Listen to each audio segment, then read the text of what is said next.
The automotive sector in the U.S. experienced a boost in new vehicle sales during Q3 2023 due to improved supply chains and steady demand. General Motors topped the sales with 680,009 vehicles, with Toyota trailing at 583,661 sales.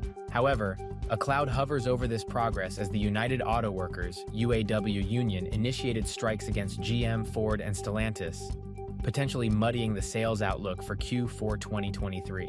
The strikes initially targeted one assembly plant per automaker, later expanding due to stalled negotiations, with daily production losses exceeding 4,000 units across 3 plants. Despite the strikes, analysts foresee the impact on September sales to be minimal due to pre-strike inventory buildup.